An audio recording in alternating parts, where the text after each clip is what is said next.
네, 여러분, 월요일 아침이네요. 오늘부터 일주일 동안 또 우리 말씀 열심히 읽고 함께 해봅시다. 오늘 읽을 말씀은 역대하 2장 말씀입니다. 역대하 2장 1절부터 18절까지의 말씀인데요. 오늘 말씀을 보면 솔로몬이 이제 드디어 성전을 건축하기로 결심을 하게 됩니다. 오늘 우리가 말씀을 보면서 솔로몬이 이 성전을 건축하려고 하는 이유에 대해서 우리가 먼저 좀 살펴보았으면 좋겠습니다. 왜 솔로몬은 이 성전을 건축하려고 하는 것인지에 대해서 우리가 함께 살펴보고 묵상해 보았으면 좋겠습니다. 두 번째는요, 솔로몬이 오늘 성전을 건축하려고 준비하는 것을 보면 굉장히 막대한 인원에 또 굉장히 많은 재료, 좋은 재료들이 들어가서 굉장히 크게 그가 성전을 지으려고 한다는 것을 우리는 알 수 있는데요. 그런데 그럼에도 불구하고 솔로몬이 오늘 본문을 보면 가지고 있었던 성전 건축이 가지고 있었던 한계를 그는 알고 있었다는 생각을 하게 됩니다. 솔로몬이 생각하고 있었던 그 한계에 대해서 우리가 좀 살펴보고 그리고 묵상해보는 그런 시간이었으면 좋겠습니다. 네, 드디어 솔로몬이 성전을 짓기로 결심했다고 오늘 1절은 우리에게 이야기합니다. 그렇다면 솔로몬은 왜 성전을 지으려고 했던 것일까요? 물론 그것이 아버지 다윗의 유언이기도 했지만 솔로몬은 왜 성전을 건축하려고 했는지에 대해서 우리가 본문 가운데 좀 살펴보면요. 그가 두로왕이었던 후람에게 보낸 편지를 살펴보면 그 이유를 우리가 조금 알 수 있을 것 같아요. 그런데 그가 성전을 지으려고 했던 이유에 대해서 오늘 본문은 1절과 4절에서 반복해서 뭐라고 이야기하고 있느냐면 여호와를 위해서 그가 성전 건축을 준비했다라고 말합니다. 그는 성전을 지으려고 합니다. 그런데 그가 성전을 짓는 이유는 뭐예요? 하나님을 위해서, 하나님의 이름을 위해서 그는 성전을 짓겠다고 말하고 있습니다. 그리고 그렇게 하나님의 이름을 위해서 지어진 그 성전에서 그가 하기를 바라는 것은 다른 어떤 것이 아니라 이스라엘 민족들이 해야만 되는 규례에 정해져 있는 하나님에 대한 예배를 그는 그 성전에서 드리기를 원한다라고 말하고 있습니다. 그러면서 그는 성전 건축 준비를 하는데요. 그 두로왕에게 보낸 편지를 보면 굉장히 많은 인력과 또 굉장히 좋은 재료를 부탁하는 모습이 그 편지 가운데 기록되어져 있습니다. 그리고 굉장히 크게 그는 성전을 지으려고 합니다. 왜냐하면 오늘 본문에 나와 있듯이 하나님 크신 분이고 크시기 때문에 그는 크게 성전을 짓겠다고 말하고 있어요.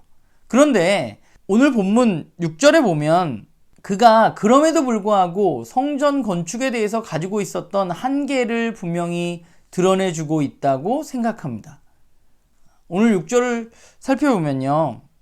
누가 능히 하나님을 위하여 성전을 건축하리요? 하늘과 하늘들의 하늘이라도 주를 용납하지 못하겠거든 내가 누구에게 어찌 그를 위하여 성전을 건축하겠느냐라고 말합니다.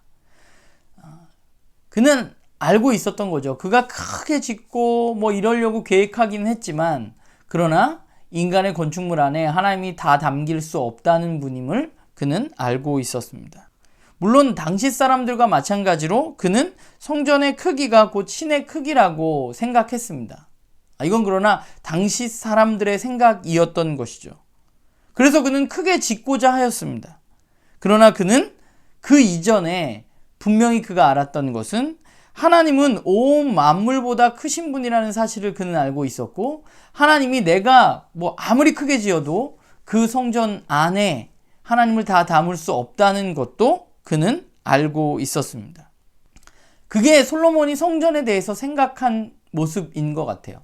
하나님의 이름을 위해서 하나님의 성전을 짓는데 그 성전에서 나와 이스라엘 민족들은 하나님을 예배할 것이고 그리고 내가 그 성전을 굉장히 크게 지으려고 하는데 그런데 하나님은 그 큰 성전에조차 갇히지 않는 분이라는 사실을 그는 알고 있었던 거죠. 그러니까 그의 성전 건축의 의도는 분명했던 것 같아요. 그런데 이게 후대에 가면서 이스라엘 민족들에게 이스라엘 역사 속에서 그렇지 못한 모습으로 보여지게 됩니다. 이스라엘 민족들은 후대에 성전에 하나님을 가둘 수 있다고 착각했던 것 같아요. 그리고 성전이 우상화되었습니다. 그리고 그 성전 중심의 신학은 지금 이 포로기를 끝내고 돌아온 이스라엘 민족들에게 가장 중요한 것이 그들이 성전에서 하나님을 예배하는 것이었지만 그러나 이 성전 중심의 신학이 결국 후대에 가서 그들을 멸망시키게 되는 계기가 되는 안타까운 일도 있는 것이죠. 그렇다면 오늘 본문이 우리들에게 무엇을 이야기해주고 있을까라는 생각을 잠시 해보게 됩니다. 사실 예수 그리스도 이후에 성전은 필요하지 않습니다. 왜냐하면 예수 그리스도가 그 성전의 역할을 해주시기 때문입니다. 과거에는 하나님의 임재하시는 곳이 성전이었다면 예수 그리스도 이후에는 하나님은 예수 그리스도 안에서 우리들의 삶 가운데, 우리들 가운데 임재하십니다. 예수 그리스도 안에서 우리는 하나님과 함께 할 수 있습니다. 물론 우리에게 예배의 공간이 필요하고 교제의 공간이 필요한 것은 분명합니다. 그래서 우리는 예배당을 짓는 것이죠. 공간이 필요하기 때문에. 그러면 오늘 솔로몬이 이야기했던 하나님의 이름을 위한 성전을 짓는 것이 오늘 우리들 가운데에는 어떻게 적용되어질 수 있을까? 더 이상 성전이 존재하지 않는 이 시대 가운데, 물론 어떤 분들은 성전 건축이라는 이름으로 그 성전이 여전히 존재하고 있는 것처럼 이야기하지만 사실 신학적으로 보자면 예수 그리스도 이후에 성전이란 이름은 적절하지 않다는 생각을 하게 됩니다. 오히려 적절한 것은 예배당인 것이죠. 예배를 드리는 장소이기 때문에. 그렇다면 하나님의 이름을 위해서 솔로몬이 지은 그 성전이 오늘 우리들에게 어떻게 생각되어질 수 있을까? 성전이라는 것이 존재하지도 않는 시대에 정말 크고 화려한 건물을 성전이라고 부르면서 그곳으로 사람들을 모으려고 애쓰는 사람들이 있습니다. 그런데 그것이 하나님의 이름을 위한 성전인가라는 생각을 해봅니다. 결국 하나님의 이름을 위한 성전이라는 것이 오늘 우리에게 바울 사도의 말처럼 바울이 에베소서 2장 22절에 이렇게 말하거든요. 너희도 성령 안에서 하나님이 거하실 초소가 되기 위하여 그리스도 예수 안에서 함께 지어져 가느니라 라고 말합니다.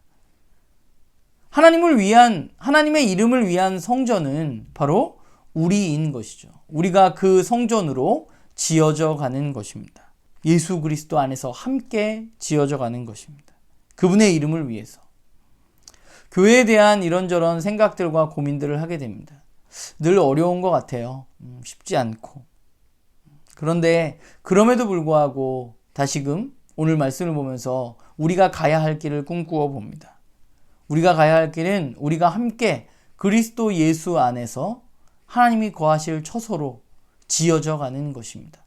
그리고 그것이 오늘 이 시대에 여호와의 이름을 위한, 하나님의 이름을 위한 성전이란 사실을 기억해 봅니다. 우리가 그렇게 함께 조금씩 지어져 가는 그런 우리 나눔교회 식구들이 되었으면 좋겠습니다.